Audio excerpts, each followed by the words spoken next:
Hello दोस्तों, नमस्ते प्रणाम। हम किरण शर्मा, हम मंजू शर्मा अपना यूट्यूब चैनल पर सबके स्वागत करै छी। नमस्ते प्रणाम, सब यूट्यूब फैमिली के प्रणाम नमस्ते। और हम दोनों देवरानी जेठानी जा रहल छी। देवरानी जेठानी नोक झोंक गीत गाबा अहाँ सबके केहन लागल जरूर कमेंट बॉक्स में बताएब और फुल वॉच करके अहाँ सब जरूर सुनब। और सूती साड़ी में हम दोनों देवरानी जेठानी केहन लगे छी अहाँ सब से बता देब। देख लेबे कते बदमाशी कर रहल छै, पता चलत ना आवाजे से के केहन छै।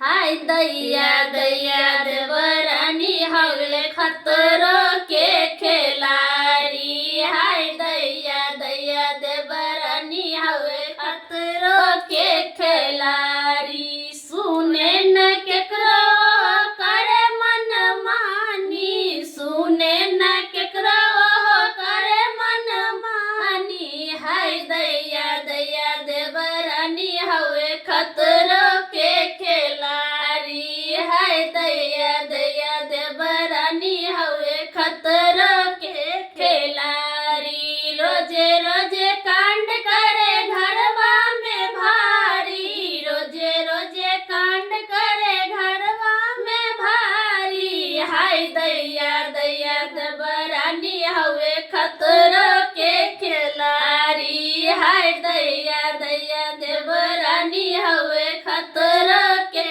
खिलाड़ी। फैशन में रहे हरदम पहरे जींस खाली, फैशन में रहे हरदम पहरे जींस खाली। देवर जी के बढ़ल वो बहुत परेशानी, देवर जी के बढ़ल वो बहुत परेशानी। हाय दैया दैया देवरानी हवे खतरो के खिलाड़ी। हाय दैया दैया देवरानी हवे खतरो के खिलाड़ी। सुने न केकरो हरदम करे मन मानी, सुने न केकरो हरदम करे मन मानी। सासू जी के बढ़ल वो माथा परेशानी, सासू के बढ़ल वो माथा परेशानी। हाय दैया दैया देवरानी हवे खतरो के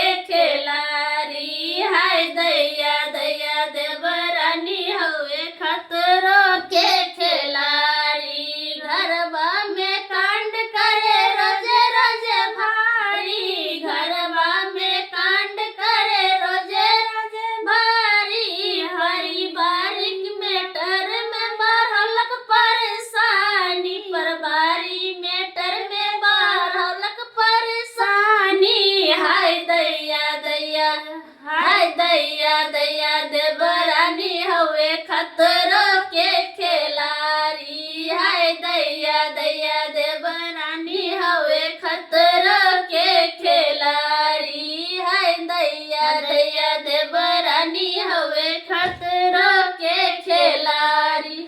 देखियो कभियो नहीं हम जींस पर सब दिन साड़ी में रहे छी नारिया तैयो कहे छी परेशानी बढ़ाबी छथिन।